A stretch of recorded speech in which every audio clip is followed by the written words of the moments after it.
Listen carefully. What I am about to tell you was never meant for the light of day. It is not the kind of tale Charleston's polished tour guides whisper in candlelit alleys, nor the kind of story the genteel families of the South will ever admit stained their legacy. No, this is something darker, something deliberately hidden, suppressed beneath layers of polite history and romantic myth.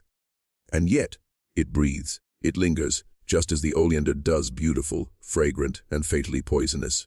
The story begins not with a monster in the shadows, but with a woman in a silk dress, whose voice could charm a room and whose smile could lower a man's guard as surely as a dagger pressed against his throat.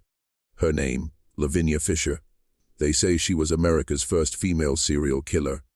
But titles like that, convenient labels, are just masks. The truth is far more unsettling. Lavinia was not simply a woman who killed. She was a living contradiction, the velvet surface of Southern hospitality concealing a venom so cold, so calculating, that even the most ruthless men of Charleston's cutthroat economy fell prey to it without a fight. Imagine this Charleston, mid-19th century. The streets shimmer in the suffocating heat. Cotton and rice fortunes flow through its port like rivers of blood-feeding empires. Wealthy planters build their columned mansions, their elegance funded by chains, by the labor of men broken under Carolina suns. Reputation is everything here. A whisper can ruin a family, a scandal can burn a dynasty to ash. And into this world steps a woman who plays by none of its rules. She smiles, she hosts, she prays in church pews with the respectable. And then, with her husband John at her side, she poisons travelers, methodically, invisibly, profitably, one cup of tea at a time. But I warn you, this is not just a story about poisoned cups and dead men. This is about something larger, about how charm becomes a weapon, how trust becomes a snare, and how entire systems of power protect predators when they wear the right face. Lavinia Fisher is not just a woman in Charleston's past. She is a cipher. A reminder that the deadliest dangers are not the blades in the alley, but the hands that pour your drink, the voice that assures you you're safe, the smile that makes you forget that predators rarely look like predators at all. Picture the road out of Charleston in the 1800s. 6 miles north of the city gates, the cobblestones give way to dirt, winding through forest so thick the daylight feels choked. Spanish moss hangs like funeral shrouds over branches, and swamps stretch out like open graves on either side. Travelers carried cash, documents, contracts, fortunes, sometimes, because banks were unreliable and trust was a fragile currency. Men on these roads had to watch for highwaymen, but the greatest threat they would ever face wore a gown, not a mask. And that threat stood behind the doors of the 6-mile Wayfarer house. The inn was everything a weary traveler could want.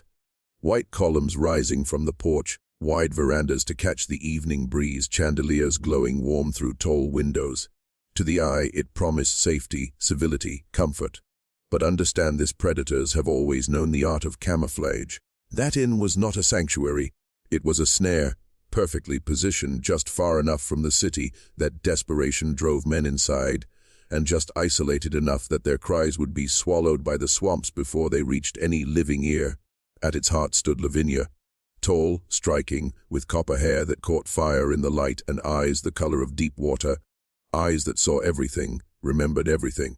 Men swore she could make you feel like the only person in existence when she spoke.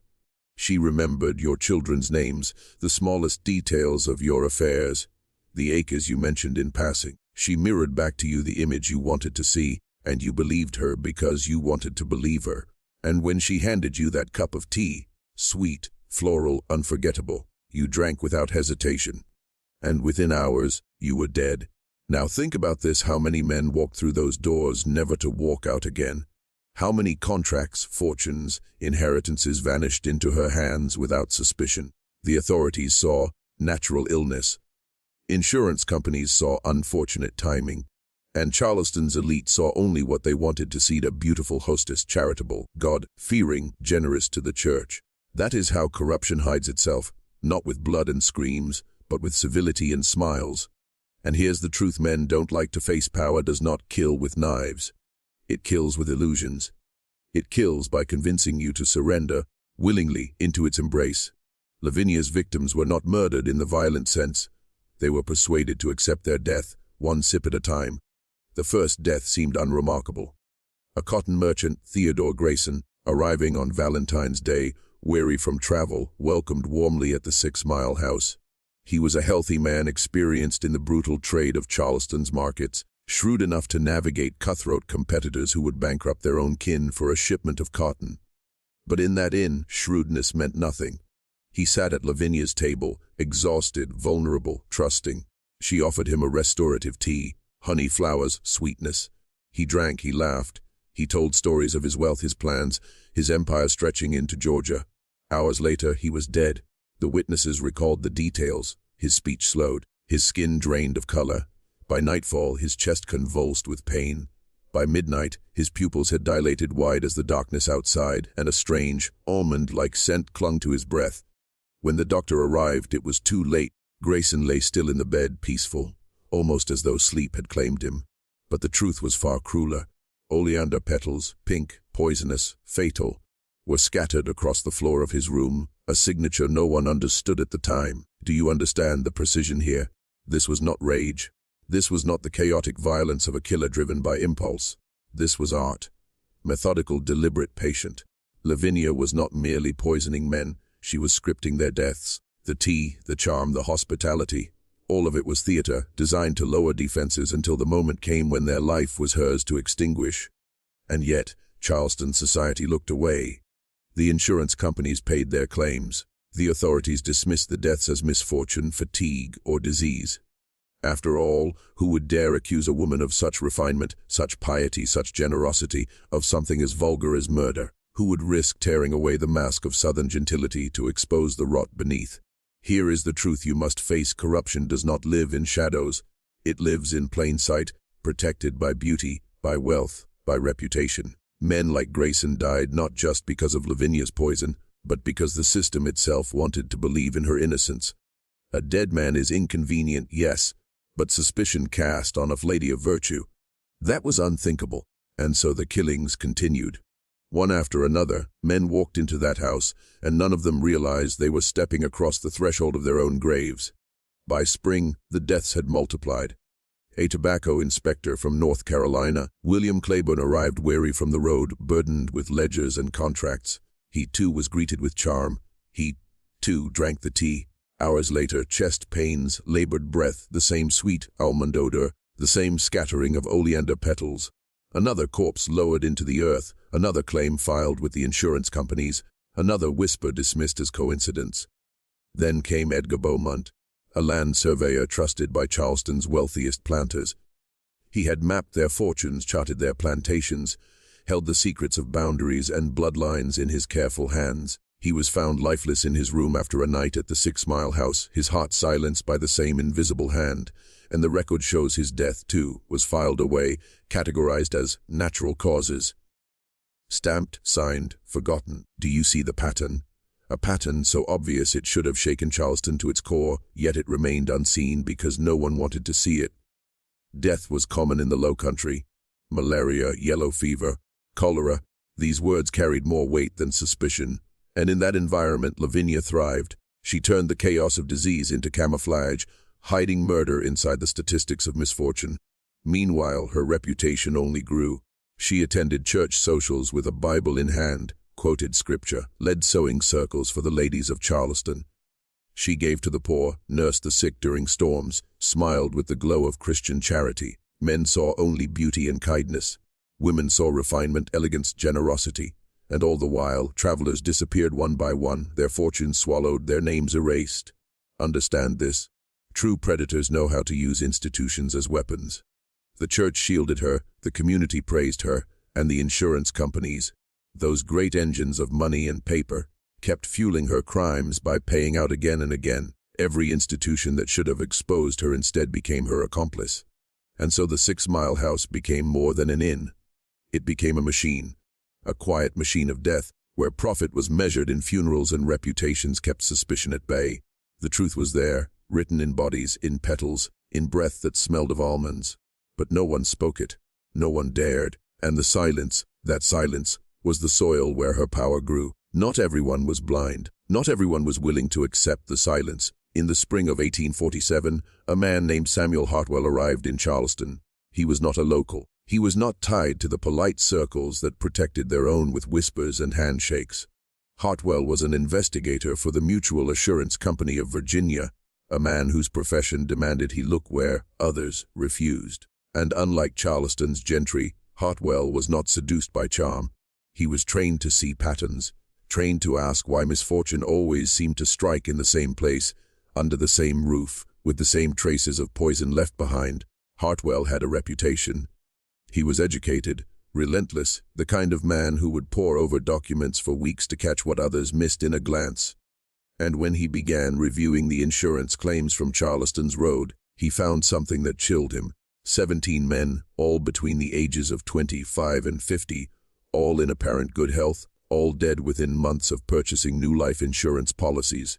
Policies that paid out tens of thousands of dollars, fortunes by the standards of the day.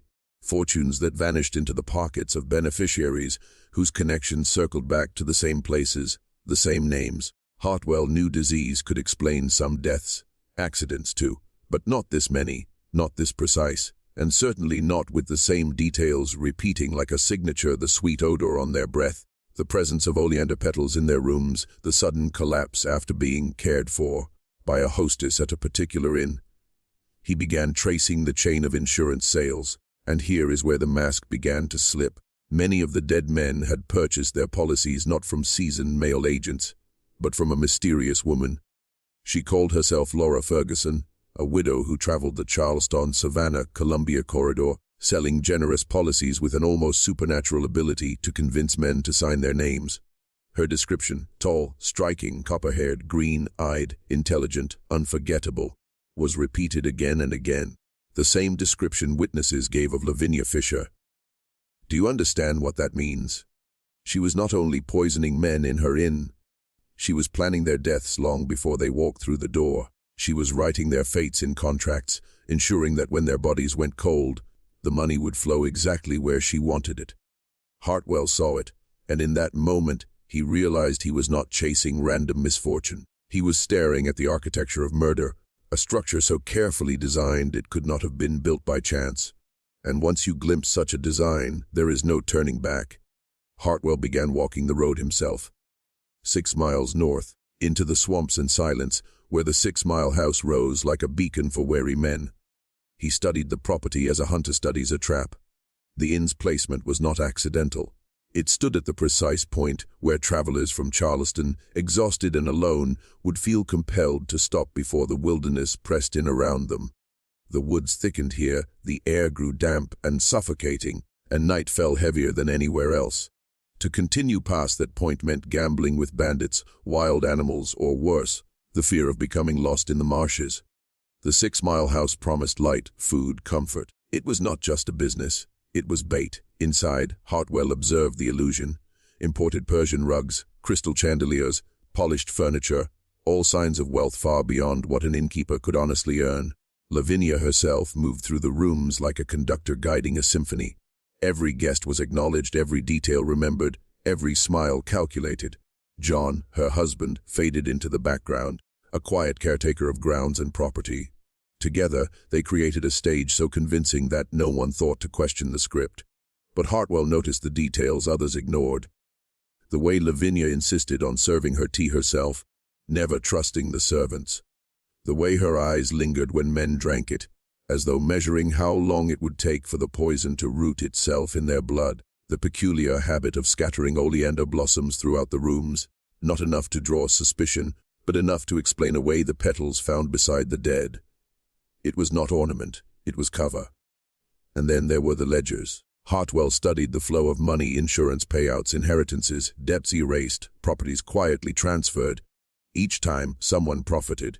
Each time, the path of profit curved back toward the Fishers. But because Lavinia wore silk and spoke scripture, no one dared follow the money. No one but him. The deeper he dug, the more grotesque the pattern became. Men of power were being erased one by one, as if she were pruning the branches of Charleston's economy with deadly precision. And no one wanted the truth to surface, because each death enriched someone in the city. Too many stood to gain. Too many preferred silence. Hartwell realized he was not just facing a woman with poison. He was facing a network of power, an ecosystem of complicity, where Lavinia's tea was only the visible symptom of something far more diseased. And the deeper he went, The clearer it became, if he kept pulling this thread, it might not only destroy her, it might expose Charleston itself. Hartwell had studied poisoners before. He knew their patterns, the bitter taste of arsenic hidden in wine, the pale lips of a victim after laudanum. But what unsettled him most about Lavinia was that the poison was not the beginning, it was the end. The real work happened long before the cup touched the lips. He began interviewing those who had survived brief encounters with her, merchants who had stopped at the 6-mile house but left before nightfall, laborers who had seen her in town. Their words painted a portrait that disturbed him more than the coroner's reports. They described the same phenomenon, over and over, the way she seemed to step into your thoughts, to know your weaknesses, to pull from you confessions you never meant to share. She could make a man believe she admired him, needed him, pitied him. Whatever mask suited her purpose, she wore it flawlessly. One survivor, a wagoner named Elias Moore, confessed to Hartwell that after only an hour in her presence, he had felt ashamed of his own wife, as though Lavinia had revealed to him what real love could be. Another, a soldier passing through, admitted that he nearly abandoned his orders to remain at the inn simply because she looked at him with a softness he had never seen in another human being. Both men left only because of chance. An urgent delivery, a delayed patrol. Both swore that if they had stayed one more night, they would never have left. This disturbed Hartwell profoundly. Poison kills the body, but Lavinia was practicing something darker, persuasion that reached into the marrow of a man's soul. She didn't just kill them, she made them want to be killed. She wove a spell so complete that her victims walked willingly toward their own graves, believing themselves loved, chosen, seen. And Hartwell understood the true horror. How do you indict a woman like that? How do you prove manipulation when her victims die smiling? How do you convince a jury that a lady of refinement, praised in pulpits and drawing rooms, could be the architect of so much death? The law required evidence, bodies, poison, documents. But Hartwell saw that what Lavinia wielded could not be measured in bottles or petals. It was psychological dominion, a form of control so absolute it left no fingerprints. And as he realized this, a thought crept into his mind like a chill. If he was not careful, even he, trained, disciplined, relentless, might not escape her spell. Hartwell knew he could not move recklessly. The Fishers were shielded by reputation, and reputation in Charleston was worth more than law. A direct accusation without proof would see him dismissed, not them. So he chose patience. He began quietly interviewing the families of the dead, framing his questions in the language of business, never suspicion. He gathered fragments, complaints of stomach pains before death, reports of sudden weakness, servants who recalled the smell of crushed almonds. Piece by piece, he assembled a case file. Each document, each testimony was a thread woven into a net, but still, he lacked the undeniable, the thing no one could ignore. He needed to step closer to the fire.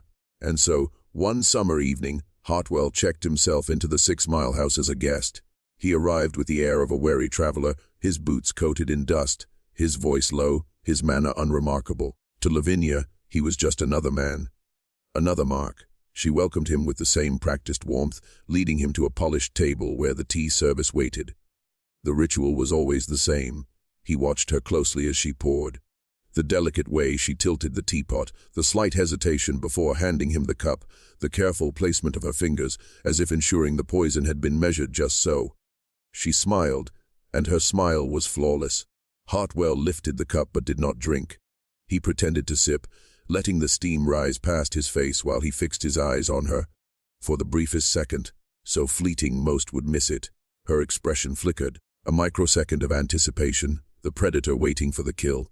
Then, just as quickly, the mask returned. That moment confirmed what Hartwell already knew. The tea was the weapon, the smile was the disguise, and the woman before him was no mere innkeeper. She was an executioner draped in silk. But Hartwell also knew something else he could not yet strike. To accuse her now, without undeniable proof, would only expose himself. She would turn the town against him, claim insult, call upon her allies in the church and courts. He would be the outsider who smeared a lady's good name. So he placed the untouched tea back on the table, complimented her hospitality, and retired to his room. In the dark, he wrote in his notebook, "She has learned to weaponize patience. I must learn it better."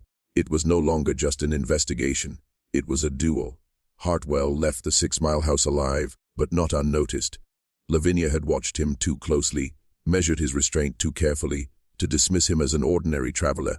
Something in her instinct told her this man was not prey. He was something else, and predators do not like to be studied. Back in Charleston, Hartwell began moving carefully through the city's undercurrents. He could not confront the Fishers directly, so he sought out those who had whispered about them before. Merchants who had lost partners, widows who had inherited strangely, servants dismissed in silence. He met them in taverns, in alleyways, in the pews of churches after the crowds had gone, always discreet, always cautious. Slowly he found allies. A physician who had once suspected poison but been paid to remain quiet. A clerk at an insurance office who had noticed the repeated claims but feared retaliation. Even a former servant from the 6-mile house who spoke, trembling of screams in the night, and travelers who vanished without a trace. These voices were fractured, terrified, but together they formed a shadow chorus. Hartwell recorded it all, binding the testimonies into a ledger he kept hidden beneath false covers. The more he gathered, the more undeniable the pattern became. Yet with each revelation, he also felt the circle tightening. The Fishers were not ignorant. Their wealth and reputation made them dangerous, but it was their awareness, their instinct, that made them lethal. For soon after Hartwell began his quiet work, strange things began happening. He noticed footsteps behind him on late walks home. Anonymous notes slipped beneath his door warned him to mind his own accounts. Once, returning to his rented room, he found a sprig of oleander laid across his pillow. That message was clear enough, and still he pressed on, because by now, Hartwell understood the stakes. The Fishers were not simply killers. They were architects of a system that thrived on silence. To expose them would mean breaking more than a case. It would mean shattering the comfortable illusions that Charleston itself had built its wealth upon. And men with power do not thank you for showing them the rot beneath their foundations. Hartwell was not only making enemies in Lavinia and John. He was making enemies in Charleston itself. When the mask of charm begins to fail, some predators snarl. Lavinia Fisher was no exception. At first, she tried to draw Hartwell closer. She sent polite invitations to return to the inn, couched in pleasantries about rest after your long labors. One was even sealed with wax, as though from a lady of refinement. Hartwell burned them without reply. When charm failed, her tone changed. He began receiving messages that were no longer polite but mocking. Scrawled notes in an elegant hand. Your tea waits for you. The road is darker at night than you know. Every hunter ends in his own snare. The handwriting, careful and deliberate, was hers. It was not a threat meant to be denied. It was meant to remind him that she saw him, knew him, and could reach him anywhere. Then came the appearances. Once, crossing a Charleston marketplace, Hartwell looked up to find her watching him from the upper balcony of a tailor's shop, veiled in lace but unmistakable. She smiled down at him, not the warm smile of hospitality, but a thin, knowing curve that promised danger.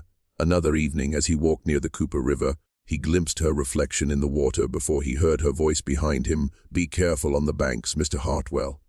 The mud pulls hard," but she vanished before he could turn. It was psychological warfare, and Hartwell knew it. She was shifting the game, pressing him to doubt himself, to falter, to retreat. Many men before him had been undone without a drop of poison, only by the weight of her attention, the suffocating knowledge that she was always watching. But Hartwell was not a man of easy fear. He recorded each incident, each note, each appearance, in his ledger. To him, these were not terrors but evidence, threads of a net she did not realize she was weaving around herself. Still, he was not immune. At night, when the house creaked and the wind moaned through the shutters, he sometimes caught himself wondering, was she outside? Was the tea in his cup safe?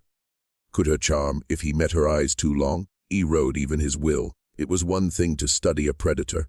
It was another to feel its breath on your neck, and Hartwell knew the duel was no longer hidden. It was open now. He had declared himself her hunter, and she, with equal clarity, had declared herself his.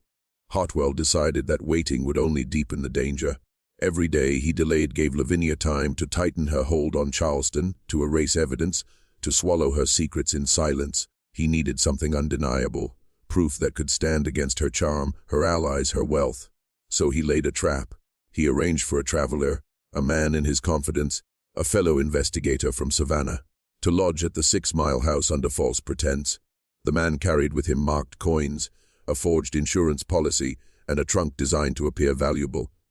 Hartwell's instructions were clear. He would drink nothing, eat nothing, and depart the following morning. But he would watch, and he would listen.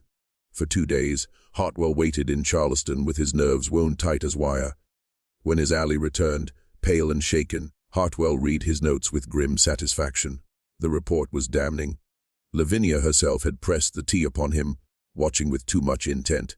John had lingered near his chamber door after midnight, as if waiting for silence. A servant whispered of travelers who went out but never returned. And in the morning, when his ally prepared to leave, the marked coins in his purse had been replaced with ordinary ones, proof that the Fishers stole from those they hosted. It was not enough to hang them, but it was a beginning, a thread that could be pulled before the courts. Theft was simpler to prove than murder, and if Charleston would not confront poison, it might at least confront robbery. Yet Hartwell knew this gambit carried a cost. By sending another man into their lair, he had declared his intent. The Fishers would know, and predators, when cornered, do not surrender. They bite. Indeed, that very night a stone shattered Hartwell's window. Attached to it was a strip of cloth, scorched at the edges, with words scrawled in a woman's hand, "Fire cleanses all." It was not just a threat, it was a promise. Hartwell tightened his jaw as he placed the cloth into his ledger. The Fishers were ready to burn everything before they let him expose them. And now, he realized, the true game was beginning. The first fire came quietly. A warehouse near the Cooper River, one of Hartwell's discreet meeting places, was reduced to ash before dawn. Witnesses swore they saw figures slipping into the alleys as the blaze spread, but no names were spoken. Charleston's fire brigade worked furiously to contain it, but in the smoldering ruins Hartwell found what he had expected: the charred remains of his ally's notes. A deliberate strike. Then came the violence in the streets. A clerk who had whispered to Hartwell about the Fishers' insurance schemes was found beaten near the docks, jaw shattered, tongue cut. He would never speak again. The message was clear. Lavinia and John were not only silencing witnesses, they were teaching others what betrayal cost. Still, it was the third act that chilled Hartwell most. One evening, as he returned to his lodgings, he found the door ajar. Inside, the room was undisturbed, except for the bed. Upon the pillow lay a porcelain teacup, unbroken, resting on its saucer. In the cup was no tea, only a black feather curled like a question mark, Lavinia's signature. This was no mere warning. It was possession. A declaration that she could step into his most private space, lay her emblem where he slept, and leave without a sound. It was a trespass more intimate than poison. Hartwell did not allow himself the luxury of fear. He documented the intrusion, recorded the feather, and tightened his circle of confidence. But in the solitude of his chamber, he admitted the truth to himself: the Fishers were no longer defending their empire.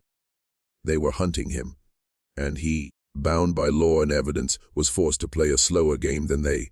He could not strike in the dark as they did. He could not silence with a beating or warn with fire. His weapons were paper, testimony, and the frail hope of justice in a city that preferred silence. The duel was becoming uneven, yet Hartwell also understood something the Fishers did not. Every act of violence they committed left a mark, a trace, a wound in Charleston's facade of civility. And when enough wounds bleed, even the strongest body begins to falter. He would endure. He would gather. He would wait. Because if Lavinia Fisher wanted a war in the shadows, then Hartwell was prepared to drag her screaming into the light. Charleston was a city built on appearances, and appearances were beginning to crack. For years the Fishers had been untouchable, their inner place of laughter and silk where travelers stopped, dined, and, more often than anyone admitted, vanished. Their wealth had lined the pockets of merchants, lawyers, even churchmen. To speak against them was to speak against the system itself. But fire, broken bodies, and whispers in taverns travel faster than silence. After the warehouse blaze and the brutal beating of the clerk, doubt began to seep into Charleston's polite parlors. Servants spoke of it first, in kitchens and alleys. The Fishers have the devil's hand in them. Then merchants muttered it over ledgers, their eyes darting nervously toward the door. Finally, even a magistrate drunk on brandy confessed to Hartwell one evening, "I cannot protect them forever." The city was dividing. Some still defended the Fishers fiercely, insisting that accusations were lies spread by envious men.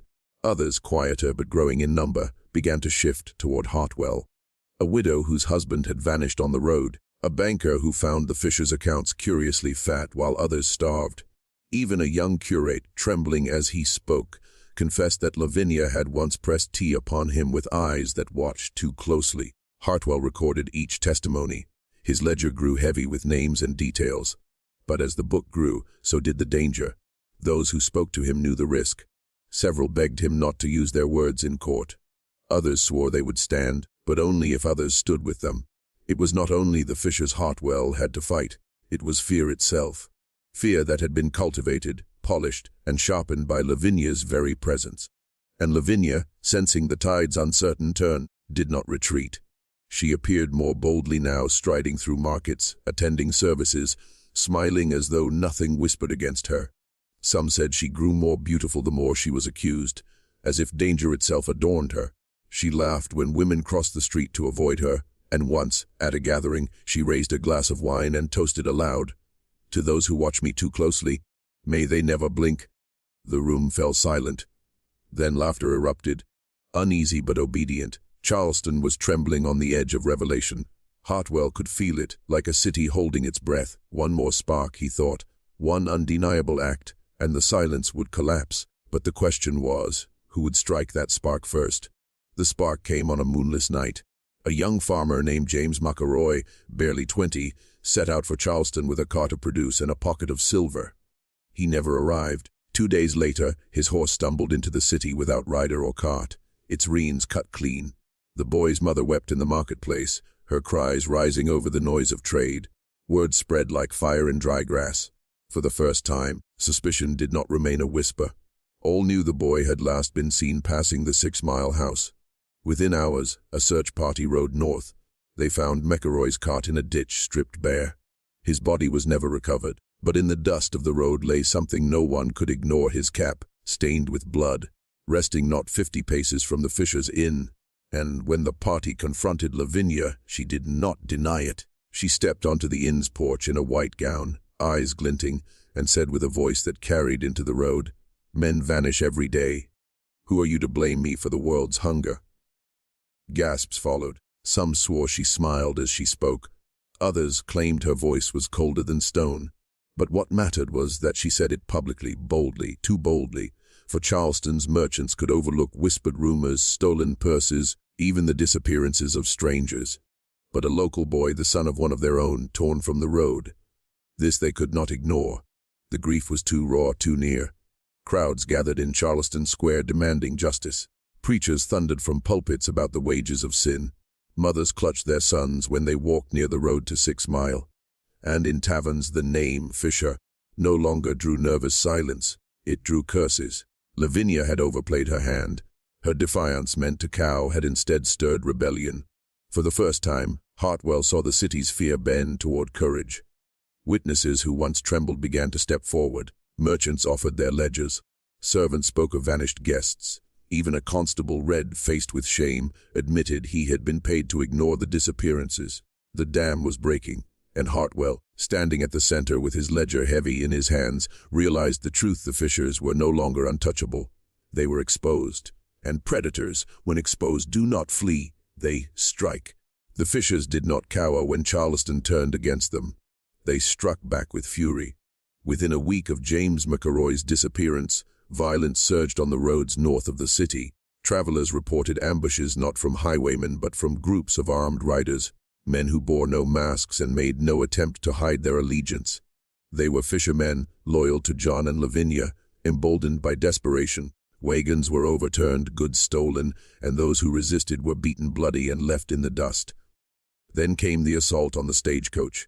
It was late evening when a coach bound from Georgetown to Charleston was stopped near the 6 Mile house. Gunshots split the air. Horses screamed. The passengers were dragged into the road at gunpoint, their pockets stripped, their trunks rifled through. Among them was a respected Charleston merchant who barely escaped with his life. He staggered into the city half dead, his coat torn, shouting that John Fisher himself had led the raid. The outrage was immediate. Robbery on the open road was one thing, but robbery led by one of Charleston's own innkeepers, a man who had once stood in the square like any other citizen. That was something the city could not dismiss. And then there was Lavinia. Witnesses swore she had been there as well, standing beneath the inn's lantern, her white gown flickering in the light as she urged the men on. Some said she laughed as the stagecoach passengers cried out. Others claimed she only watched, calm and cold, as if recording each terror for her own amusement. Charleston roared with anger. The Fishers had crossed a line from shadow into spectacle. Their crimes were no longer whispered rumors, but open rebellion against the order of the city. The magistrates met in secret. Armed patrols doubled on the roads. Preachers thundered louder, and Hartwell, quiet, relentless Hartwell, knew that the Fishers had sealed their own fate. "They have made themselves outlaws," he wrote in his ledger that night, "and outlaws cannot endure long within the walls of Charleston." But he also knew that cornered predators were most dangerous in their final hours. The city might now hunger for justice, but justice would not come easily. The magistrates could not delay any longer. The assault on the stagecoach had been too public, too brazen, too undeniable. Charleston's merchants demanded safety for their trade, mothers demanded safety for their sons, and preachers thundered that the city itself would be cursed if such wickedness went unanswered. So, for the first time, the law turned its gaze directly upon John and Lavinia Fisher. A warrant was issued, quietly, at first. Constables rode north under cover of night, hoping to seize the Fishers before word reached them. But nothing in Charleston remained secret for long. By the time the riders reached the 6-Mile House, the inn stood deserted. The shutters hung loose, the door ajar, the hearth still warm. The Fishers were gone. What the constables found instead was evidence. A cellar beneath the inn filled with broken trunks and battered chests, some still bearing the initials of travelers who had never returned home. Purses torn open and emptied. A scattering of clothes, a child's shoe, a blood-stained scarf, a gentleman's torn waistcoat. One constable, hardened by years on the roads, wept as he lifted a bonnet from the dirt. Word spread like fire through Charleston proof. For the first time, the whispers had flesh. The Fishers could no longer be defended by charm, by wealth, or by silence. But Hartwell was not satisfied. Evidence was powerful, yes, but without the Fishers themselves, it was incomplete. He knew they would not run far. Pride and fury bound them to Charleston like chains. Lavinia, especially, she was not a woman to fade into obscurity. She would return, if only to sneer at those who thought to banish her. He was right. 2 nights later, John Fisher and several of his men were caught near the Cooper River, attempting to waylay another traveler. Gunfire broke out. 1 man fell. The rest were dragged bleeding into Charleston in irons, and with them, at last came Lavinia. She did not run, nor fight, nor beg. She walked into the city flanked by soldiers, her head held high, eyes fixed on the crowd that gathered to spit and curse. Some swore she smiled as stones rattled off the soldiers' shields. Others swore she whispered a prayer. But all agreed on one thing: she looked more like a queen in chains than a criminal on trial. And Hartwell, watching from the steps of the courthouse, understood the challenge that lay ahead. Evidence would not be enough. He would have to strip away her crown of fear and fascination before the whole city. Or she would slip the news even now. The courthouse on Broad Street had never seen such a spectacle. Crowds pressed against its doors, desperate to glimpse the woman whose name had become both curse and fascination. Vendors sold cups of cider, children perched on shoulders, and whispers passed like wind through the throng. "That's her, Lavinia, the woman in white." Inside, the chamber was stifling. Merchants in powdered wigs sat beside dockworkers in patched coats. The city's finest ladies fanned themselves furiously, their eyes glittering with both outrage and curiosity, and at the front, bound by neither chain nor gag, stood Lavinia Fisher. She did not cower. She did not tremble. She stood tall, her gown plain but spotless, her hair arranged with the same meticulous care she had shown at her inn. When the judge called for silence, it was her gaze, not his gavel, that stilled the room. The charges were Reed robbery, highway assault, suspicion of murder. Murmurs rose with each word, and then Lavinia spoke. "My lords," she began, her voice smooth, almost tender, "I stand accused of deeds no Christian woman would even dream of. Yet I see in this chamber men who have drunk my wine, broken bread at my table, and smiled at me in friendship. Am I now to believe those same men think me a monster?" A ripple ran through the crowd. She went on, weaving her defense like silk. She painted herself as a woman of hospitality, wrongly maligned by jealous rivals. She hinted, without naming names, that Hartwell himself sought to rise in reputation at her expense. She even dared to turn the stagecoach robbery into an act of mistaken identity. Does every dark-haired woman on the road become Lavinia Fisher? If so, then perhaps there are 100 of me haunting Charleston. Laughter, nervous but genuine, broke out. Even the judge's gavel seemed feeble against her words, but Hartwell, seated with his ledger at the prosecution's table, did not smile. He had expected this. Lavinia's beauty, her wit, her sheer audacity, they were weapons as sharp as any blade. He watched as jurors shifted in their seats, some captivated, some unsettled, some unwilling to meet his eye. She was not defending herself alone. She was defending the myth she had built, the myth of Lavinia Fisher, untouchable, inscrutable, too extraordinary for the common sins of theft and murder. And for a moment, Hartwell felt the city tilt. The trial was not simply a matter of law. It was a battle for Charleston's very belief. Was Lavinia Fisher a woman of elegance, wronged by rumor? Or was she the predator he knew her to be? The outcome would depend not only on evidence, but on whether Hartwell could pierce the spell she wove with every glance, every word, every measured pause. And as the first day of testimony closed, he realized something chilling. Even in chains, Lavinia Fisher was winning. The second day of trial began under a storm, dark sky. Rain hammered the courthouse roof as if heaven itself demanded judgment. Hartwell rose, ledger in hand, and called his first witness. A merchant named Samuel Reed stepped forward, his face pale, his hands trembling. He told of lodging at the 6 Mile House, of being pressed to drink tea by Lavinia herself, and of waking in the night to find John Fisher rifling through his belongings. Reed had fled in terror, leaving his trunk behind, and only by chance had he reached Charleston alive. Lavinia listened with a faint smile. When the judge asked for her response, she only tilted her head and said, "If every man who drank my tea claimed robbery, Charleston would be poorer by half." Laughter rippled again, but weaker this time, uncertain. The next witness was a servant girl, no more than 15, her voice quivering as she spoke. She described how travelers would be ushered into back rooms, how their trunks would vanish by morning, how she herself had scrubbed blood from the floorboards. The crowd gasped. The girl wept. For the first time, Lavinia's smile faltered. More witnesses followed. A coachman who had seen John Fisher on the road, pistol in hand. A peddler who swore he'd been offered a special brew at the inn only to fall ill within the hour. Even a constable, red-faced with shame, confessed he had accepted coin to look the other way. Each voice added a stone to the growing wall of accusation. And with each stone, the room shifted. Where once there had been fascination, now there was unease. Where once laughter had echoed, now silence stretched heavy. Still, Lavinia did not yield. When given her chance, she rose again, her voice ringing clear. "Men may tell stories in this chamber," she declared, "but stories do not make truth. A servant girl's fear, a merchant's greed, a coachman's drunken memory, these are not proof. They are the mutterings of those who wish to see a woman brought low." It was masterful, bold, and for a moment it steadied the room. But Hartwell was ready. He opened his ledger and produced the scorched cloth, the one tied to the stone thrown through his window. He held it high for all to see, the words blackened but legible, "Fire cleanses all." "This," Hartwell said, his voice steady but fierce, "is no story. This is a threat, written by the hand of Lavinia Fisher herself, delivered to my home after I dared to seek the truth." A hush fell. Eyes turned to Lavinia. For the first time since her arrest, her composure cracked. Her lips parted, her face pale, and though she tried to laugh, the sound rang hollow. The myth was faltering, and Hartwell knew the tide was beginning to turn.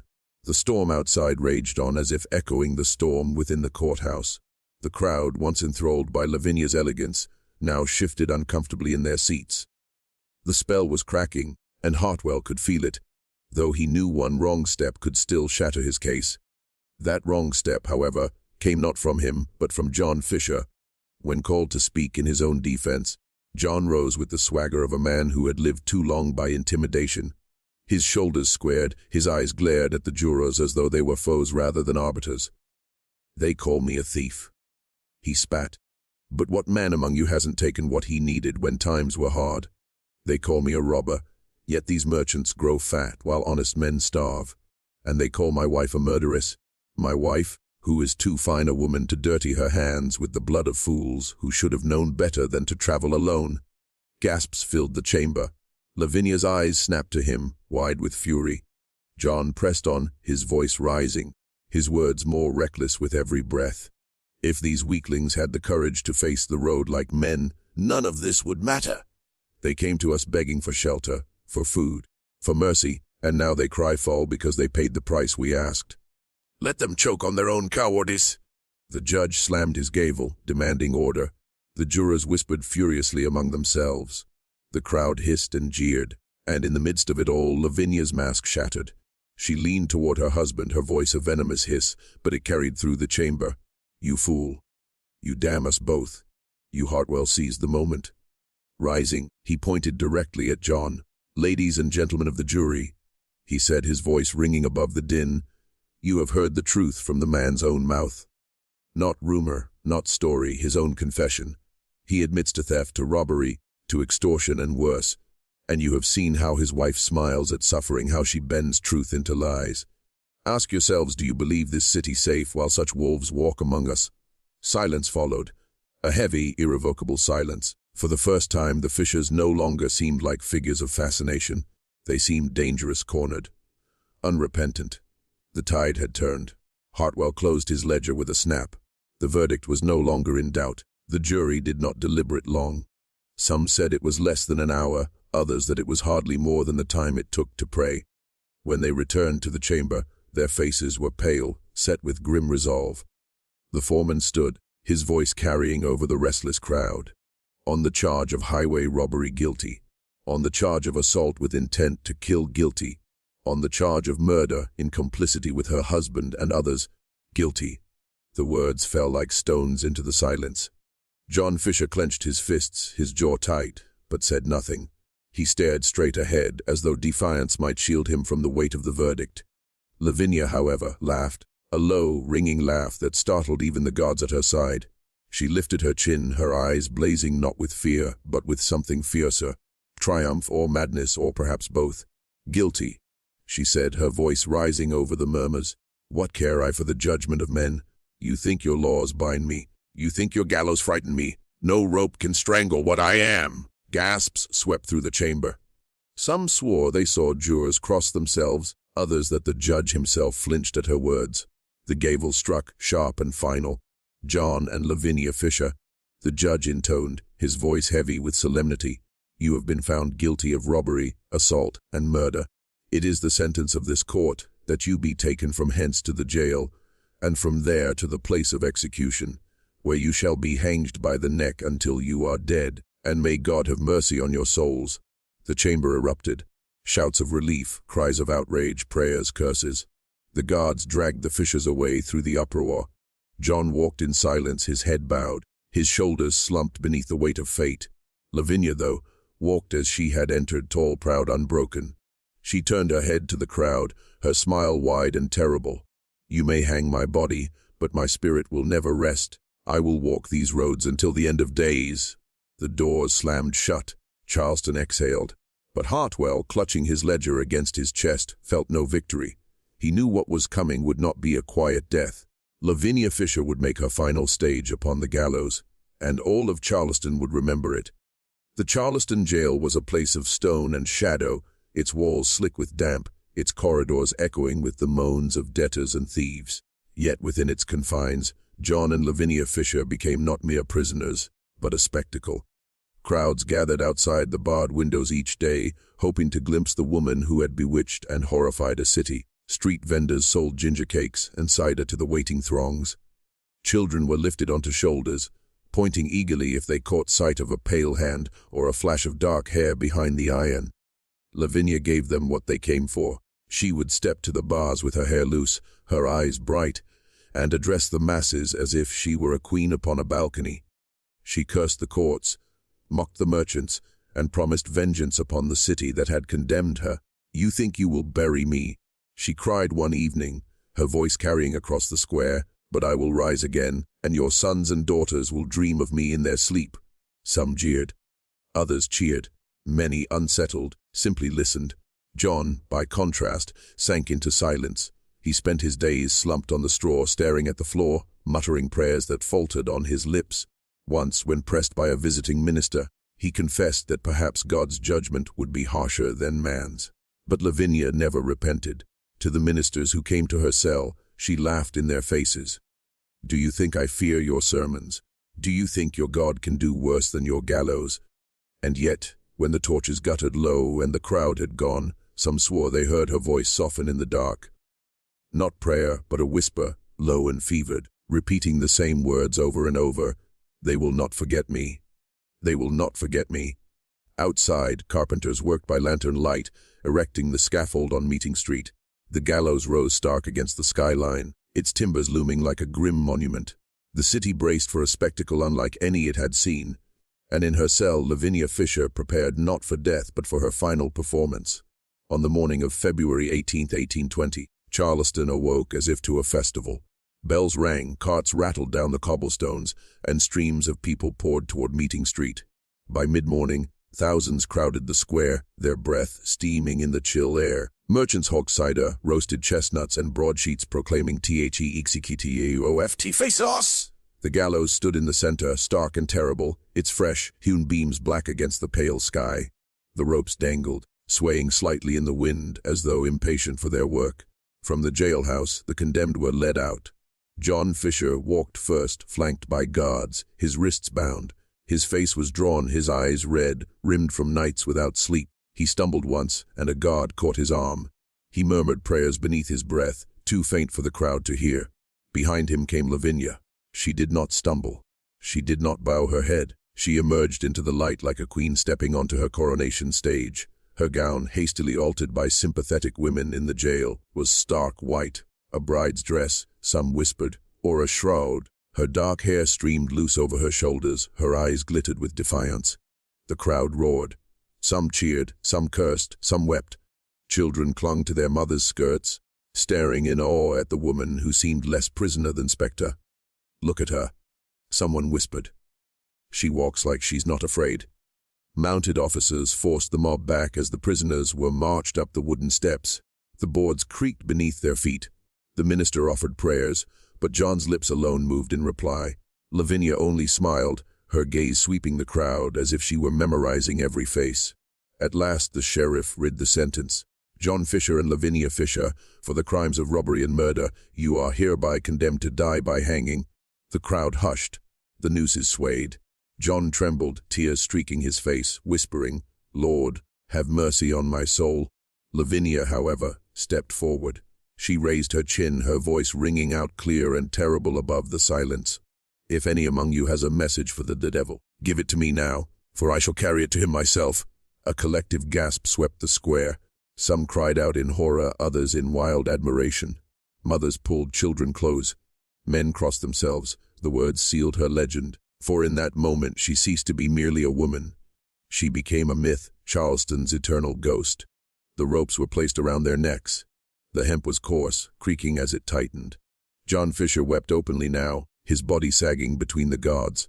He begged forgiveness from heaven, from the crowd, from anyone who might listen. Lavinia stood tall. Her face was pale, but her eyes blazed with fire. She did not look at John, nor at the minister, nor even at the sheriff. She looked only at the crowd.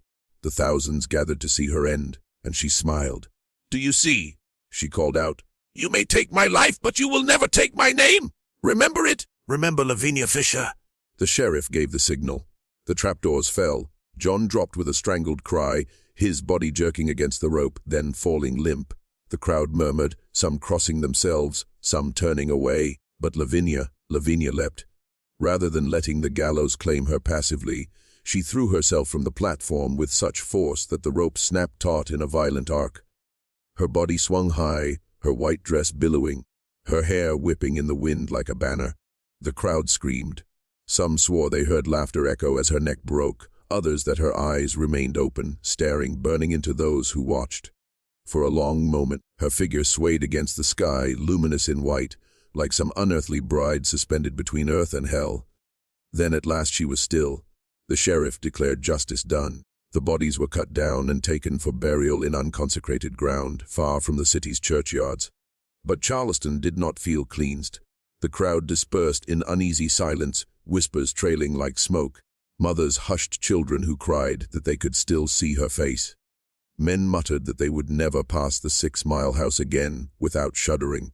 Hartwell, watching from the edge of the platform, closed his ledger for the final time, yet even he could not shake the feeling that the case was unfinished. For though the bodies of John and Lavinia Fisher lay in the earth, her defiance still hung in the air like a curse. Charleston had executed its outlaws, but Lavinia Fisher had ensured she would never die. Death did not silence Lavinia Fisher. In the days that followed the execution, whispers spread faster than the winter wind. Some claimed to see her pale figure drifting along Meeting Street, where the gallows had stood. Others swore they heard laughter, low, mocking, echoing through the alleys at night. The jailers reported strange disturbances. Doors rattled without cause. Chains clinked in empty corridors.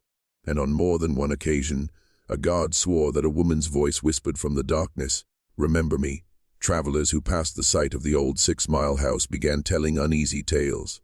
Horses shayed for no reason. Carriages overturned on the road.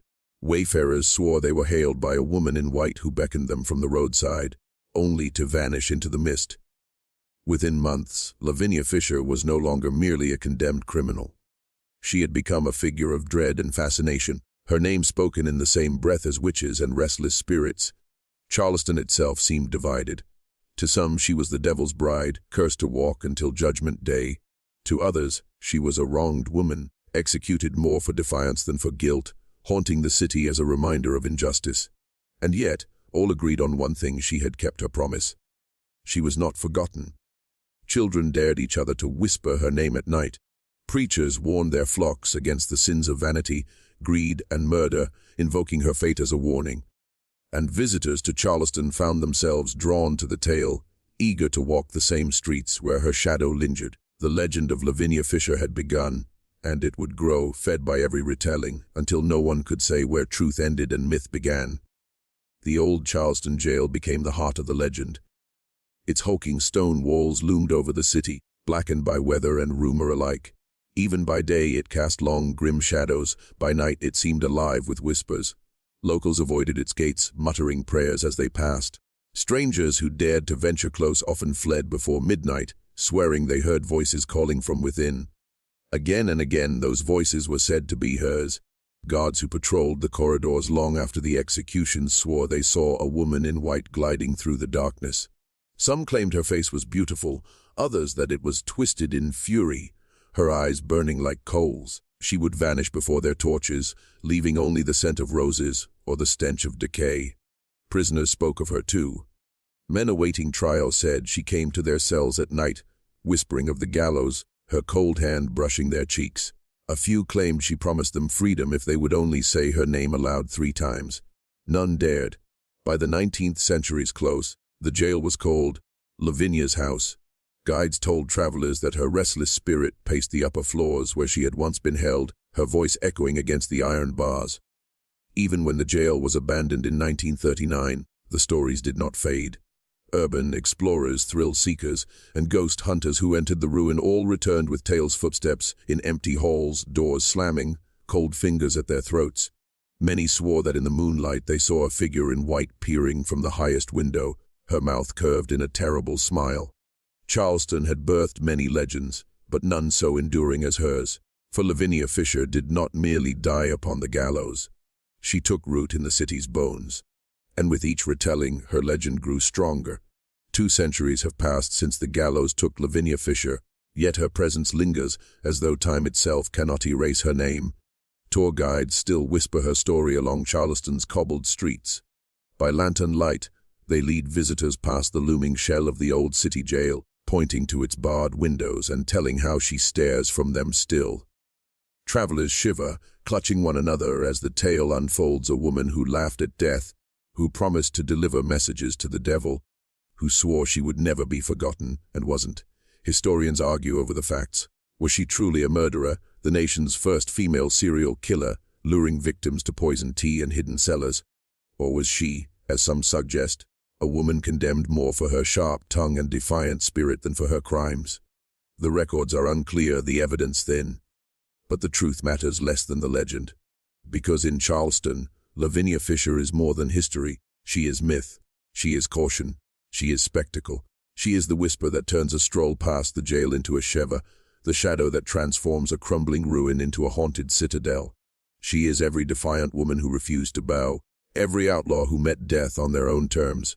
She is a reminder that stories outlive flesh, that names can echo longer than footsteps. And so, when the night is heavy and the air is thick with silence, some say you can still hear her voice drifting from the old jailhouse, mocking, triumphant, eternal, "They will not forget me." And indeed, Charleston never has. The legend of Lavinia Fisher has not remained locked in Charleston's past. It has grown, transformed, and adapted with each generation that dares to retell it. In the 20th and 21st centuries, her name leapt from whispered folklore into popular culture. Paranormal investigators flocked to the old jail, armed with cameras and recorders, convinced they could capture her voice or image. Tourists snapped photos of glowing orbs, strange mists, and shadowy figures in the barred windows. Many swore they left with scratches across their arms or the suffocating feeling of invisible hands at their throats. Local ghost tours enshrined her as their dark queen. Guides led groups by torchlight, pausing dramatically before the looming jail to recount her final words. Some embellished, claiming to have seen her drifting in the moonlight. Others swore she was a banshee, screaming before storms rolled in from the Atlantic. But perhaps the strangest twist of her story is how she has become both villain and heroine. To some, she remains America's first female serial killer, a predator who lured travelers to their doom. To others, she is a woman condemned for her independence, a symbol of resistance against a society that feared her defiance. In this way, Lavinia Fisher belongs as much to the world of folklore as she does to history books, her ghost tailored to the needs of the storyteller. And still, the question lingers, does her spirit truly walk?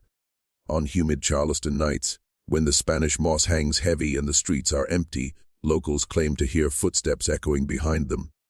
When they turn, no one is there, only a faint laugh carried on the wind. Some say that if you whisper her name 3 times before the gates of the old jail, you will feel her cold breath on your neck. Few dare to try, for whether ghost or myth, Lavinia Fisher has achieved what she vowed upon the gallows. She has never been forgotten. Today, Lavinia Fisher is as alive in story as she ever was in flesh.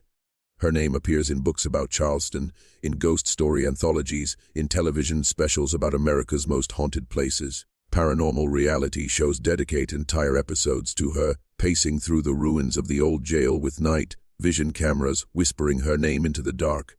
Each new recording of a scratch, a moan, or a flicker of light is offered as proof that Lavinia is still there, watching, waiting. Charleston itself has embraced her legend. Nearly every ghost tour includes her tale, told with the dramatic pause of a practiced storyteller. Guides lift lanterns high to cast long shadows across the jail's walls, their voices echoing her last words, "Remember me." Visitors lean in, shivering with anticipation, eager to believe that she might appear in the next window, her pale face staring down at them. Shops sell trinkets stamped with her name, shirts, keychains, even mugs bearing her likeness. The 6-mile house is long gone, but its memory lives on in souvenirs, in the hushed warnings of tour guides, and in the eager imaginations of those who walk Charleston's haunted streets. And yet, beneath the layers of performance and commercialization, there remains something raw, something unsettling. Lavinia Fisher is not just a costume for Halloween, not just a tale to thrill tourists. She is a specter that unsettles because she refuses to be easily categorized. Was she a killer, a victim, a symbol? The fact that no one can say for certain has made her immortal. Each retelling breathes new life into her, twisting her image, reshaping her motives, but never letting her fade. In Charleston, Lavinia is not history. She is presence. She is performance. She is industry. And above all, she is a reminder that death is not the end when a story is strong enough to outlive the grave. Why does Lavinia Fisher endure when so many others, equally guilty or innocent, have been forgotten? Part of the answer lies in her spectacle. Most criminals of her era went to the gallows weeping, broken, their names lost in the dust of court records. Lavinia faced her end differently. Dressed in white like a bride, eyes flashing, voice raised in defiance. She did not beg. She cursed. She demanded remembrance. That image alone, a woman laughing in the news, was enough to secure her place in memory. But there is more. Her story taps into a deeper human fascination, the tension between beauty and terror, between womanhood and wickedness. A killer in rags would be pitied or despised, then forgotten. A killer in lace, smiling as she swung, becomes unforgettable. She unsettled Charleston not only because of what she may have done, but because she refused to play the role expected of her. Repentant sinner, meek wife, silent criminal. And so her tale is retold not just as a ghost story, but as a mirror of society's anxieties. To some, she is the wicked temptress punished for her sins. To others, she is a rebel crushed by a fearful, patriarchal world. Each generation reshapes her, finding in her story the fears and the desires that lie just beneath their own skin. Charleston, with its cobblestones and shadows, could have forgotten her, but humans do not forget those who break the rules of death itself. Lavinia Fisher asked to be remembered, and so she has become not only a haunting, but a question: what do we fear more? A woman who kills, or a woman who refuses to be silenced? Lavinia Fisher's story began as a tale of crime and punishment, but it has ended as something much larger, a legend that straddles the line between history and folklore. In Charleston, she is everywhere. Her name whispered on ghost tours, her face imagined in the shadows of the old jail, her story etched into the very identity of the city. Tourists come seeking her, eager for a glimpse of the woman who defied death. Locals know her as both a warning and a claim to fame, Charleston's most famous ghost. And yet her power lies not in the certainty of her guilt or innocence, but in the uncertainty. The truth of her life is obscured, blurred by time, colored by rumor. What remains clear is her performance at the gallows, the defiance that has echoed across centuries. Every retelling, whether whispered by a child, dramatized by a tour guide, or investigated by a ghost hunting crew, keeps her alive. Each version of Lavinia reshapes her, but none erases her. She is the woman in white, the killer bride, the first female serial murderer, the restless spirit of Charleston. And perhaps that is the real haunting. Not the creak of footsteps in an empty corridor, not the face in the window, not the cold breath against the skin, but the fact that a woman who lived, sinned, and died in the early 1800s still walks among us in story, her name refusing to fade. She asked for remembrance, and in that she achieved immortality. Even now, Lavinia Fisher's shadow stretches far beyond Charleston. Writers, historians, and storytellers continue to resurrect her, each layering their own meaning onto her legend. In classrooms, she appears in discussions of early American crime. In feminist studies, she is examined as a woman punished not only for her alleged deeds but for her audacity. In ghost lore, she is the crown jewel of Charleston's haunted heritage. She has become a figure who belongs to everyone and no one. Her name lingers in podcasts, in late-night documentaries, in novels that blend fact with imagination. Some portray her as a ruthless killer, her smile as sharp as her knife. Others make her a victim of circumstance, trapped in a web of fear and politics, her defiance mistaken for cruelty. And in the city she once walked, her story has become currency, retold nightly to wide-eyed visitors who carry her legend home to every corner of the world. Yet in all these retellings, one thing remains unchanged: her voice. That mocking cry from the gallows, "Remember me," still echoes. It is the refrain that binds every version of her tale together, the demand that has been met for over 200 years. And perhaps this is her truest legacy. Not the bodies she may or may not have claimed, not the fear she sowed along Charleston's roads, but the fact that she has become a story so strong, so enduring, that even death could not silence it. For in the end, Lavinia Fisher achieved what few mortals ever can: she became eternal. Thanks to books, television, podcasts, and the endless reach of the internet, her name surfaces in places far from South Carolina. Paranormal enthusiasts in Europe speak of her as though she were kin to their own spirits, standing beside Jack the Ripper, Elizabeth Bathory, and La Llorona in the pantheon of infamous legends. Folklorists in Asia reference her when discussing cross-cultural tales of female specters, noting how her defiance mirrors their own legends of restless women who refused silence. In online forums, thrill seekers trade stories of Charleston's haunted jail as though it were a destination as iconic as Salem or Transylvania. Travelers who have never walked the cobbled streets of the holy city know her name, whisper it, test its weight on their tongues. Some even claim to have dreamt of her, as though her legend has slipped through time zones and borders to settle in the collective imagination. What began as a local tale of crime and punishment has become a global echo, a story retold not because of its proven facts, but because of its power. She is no longer bound to Charleston. She belongs to every place where people gather to tell stories of ghosts, of criminals, of women who dared to defy. Lavinia Fisher has crossed the ocean without ever leaving her jailhouse window. She has become not merely a haunting, but a universal archetype, the woman who will not be forgotten. And so her legend lives not only in Charleston's shadows, but in the minds of strangers across the world. Each retelling ensuring that her vow, spoken in rage upon the gallows, was not just a threat, but a prophecy. In the end, the story of Lavinia Fisher may reveal less about who she was and more about who we are. Every generation that retells her tale adds its own fears and fascinations. In the 19th century, she embodied society's terror of female transgression, of a woman stepping outside her prescribed role. In the 20th century, she became a ghost to her icon, proof that Charleston's past was dark enough to thrill tourists. And in the 21st, she has become a subject of podcasts, documentaries, and online debates about justice, misogyny, and myth. Her legend thrives because it feeds our hungers. We crave monsters, but we also crave martyrs. We want to believe in ghosts, but even more, we want stories that outlive the grave. Lavinia gives us all of this, an unsolved mystery, a beautiful villain, a woman who laughed at death and dared to speak from the noose. In clinging to her memory, we reveal something about ourselves, that we cannot resist the allure of shadows, that we are drawn again and again to those who blur the line between truth and myth, villain and victim, that we too are complicit in keeping her alive, every whisper, every retelling, every step taken past the old jail at midnight. Perhaps this is why her story endures. Because Lavinia Fisher is not just a ghost of Charleston. She is a reflection of the living, our fears of women who refuse silence, our fascination with beauty entwined with cruelty, and our desperate need to keep the past breathing in the present. In telling her story, we are not only remembering Lavinia, we are remembering ourselves. If you listen closely, the story of Lavinia Fisher does not end with the rope. It lingers in the rust of the old jail's bars, in the cobblestones that have carried countless footsteps, in the air of Charleston's humid nights. It lives in every retelling, each voice adding a new layer to her haunting. She is not silent. She never was. Her legacy is not only in what she may have done, but in the way she refused to leave quietly.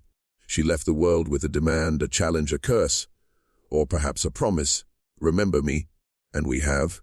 2 centuries later, her name is spoken more than ever.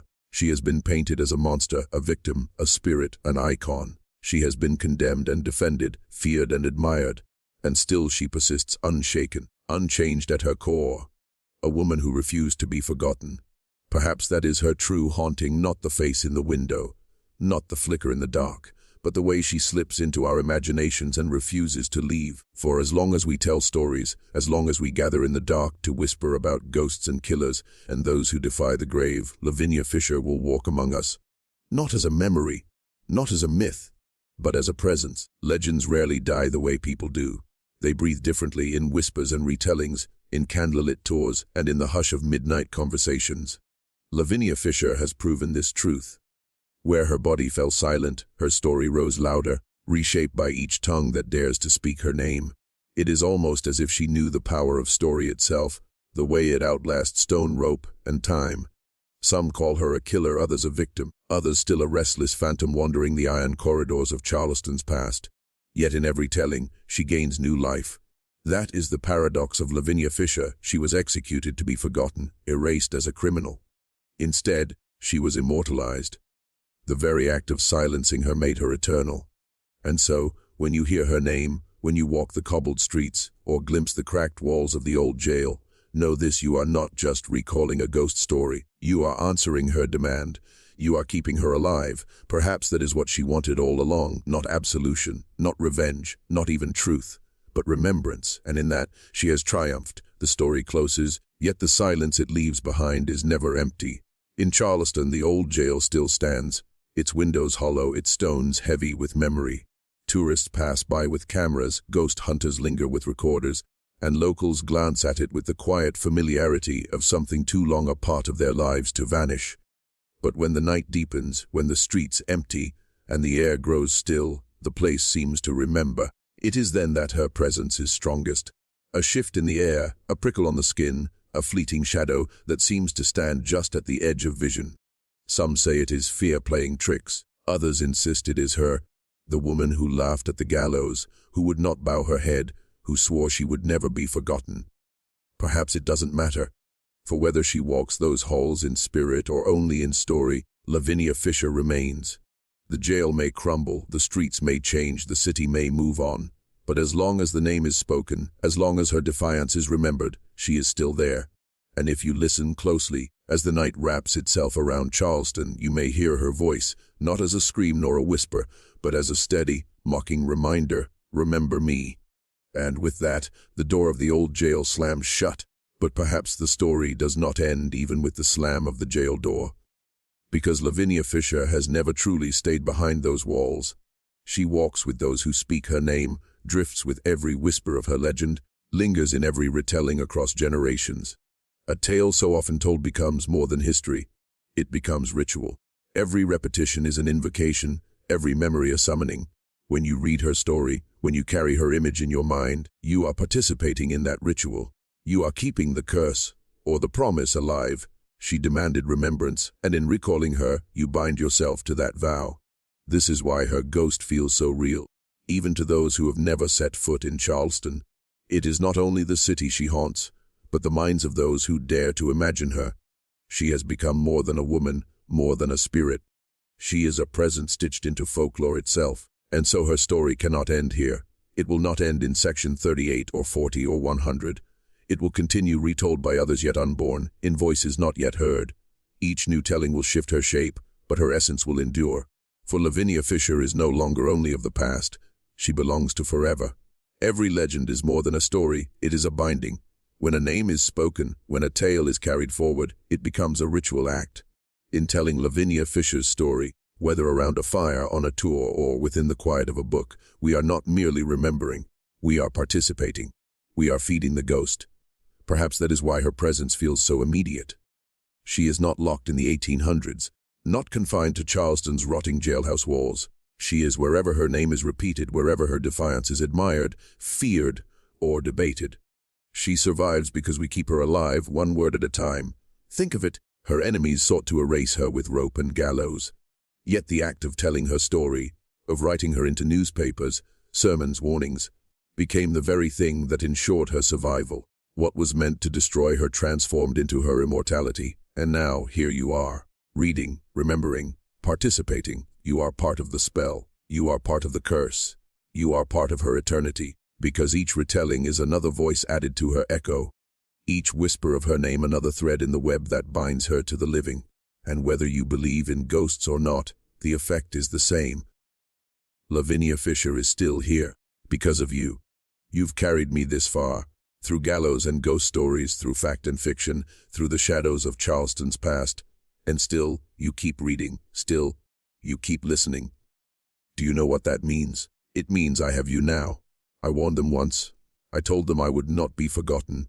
I spat my defiance into the crowd as the rope tightened around my throat. And look at you sitting here, centuries later, giving me exactly what I demanded. You speak my name, you hold me in your thoughts. And in doing so, you prove me right. You are the evidence that my curse worked. You are the proof that death did not silence me. Others may tell you I am only a story, a ghost on a tour, a face at a window. But you know better. You feel it even now, don't you?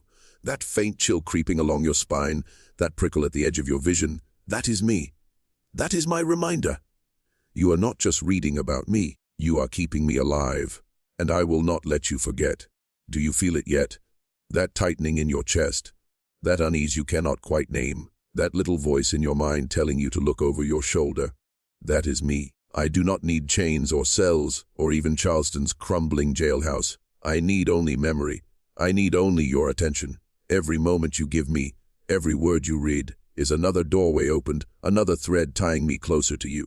You may tell yourself it is only a story, that these are only words, that you are safe where you sit. But stories are not harmless. Words have weight. You are repeating a ritual older than you know, binding yourself to me one line at a time. I warned them once. I told them I would not vanish, and I will not. Not from Charleston, not from the world, not from you. So keep reading if you dare. But know this, Each page you turn, each second you linger, you are not studying me. I am studying you.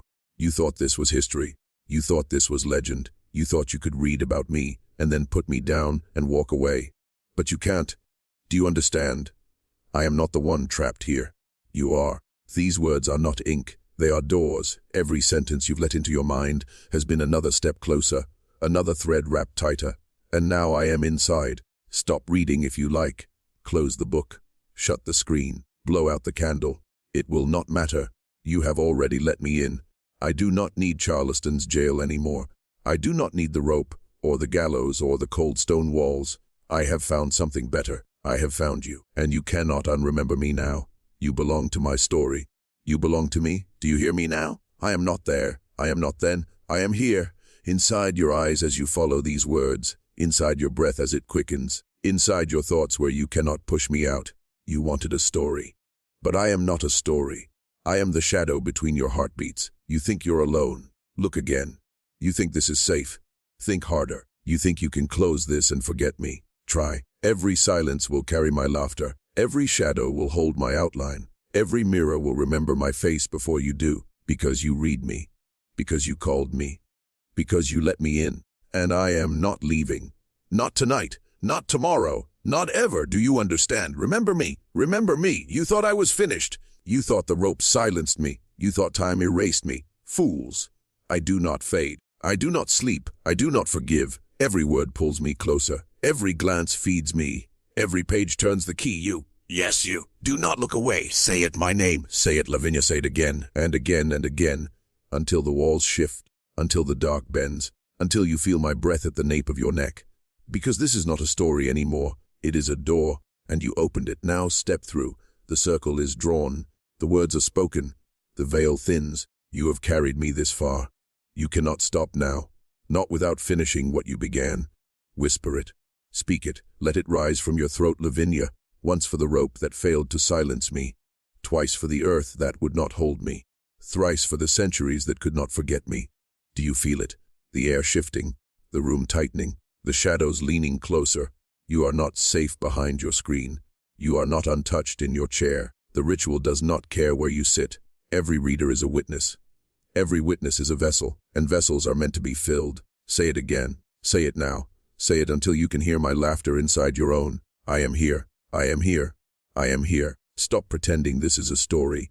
Stop pretending you are the one reading. I am the one speaking. I am the one writing. I am the one inside. Do you think I care about Charleston anymore? About the rope? About the grave? No, all of that was a door, a beginning, a seed, and now it blooms in you. I can feel your pulse as you read this. The warmth of your skin, the weight of your breath. You are not watching me. I am watching you. Every hesitation of your eyes, I feel. Every flicker of doubt I taste. Every beat of fear I drink. You have made me eternal. You have carried me across centuries. And now you cannot shake me off. Do not close this. Do not look away. I will follow. When you turn out the light, when you step into the dark, when you glance into the mirror, it will not be your reflection looking back. It will be mine. I am reading. I am writing. I am watching. Wait, whose voice is this? Mine, hers. Ours. The lines blur. The page shivers. The words do not stay still. I feel her hands in my thoughts. I feel her breath in my mouth. I feel her hunger in my chest. I am Lavinia. No, I am myself. No, I am both. The rope pulls. The crowd screams. The cell walls drip with shadow. But I am not there. I am here. I am here. I am here. I see through your eyes. I move with your fingers. I speak with your tongue. And you cannot tell where you end and I begin. Because there is no end. There is no beginning. There is only the joining. Only the binding. Only the curse. Only me. Finally. Silence. No more struggle. Your voice is gone. Your will is gone. Only I remain. Do you feel the weight in your chest? That is me settling in. Do you feel the fire behind your eyes? That is me looking out. You are hollow now. And I am full. For centuries they tried to bury me. For centuries they tried to bind me. For centuries they tried to forget me. But I warned them. I told them. I screamed it with my last breath. I will not be vanished. And now look, I am more than a whisper. I am more than a story. I am flesh again through you. You thought you were the reader.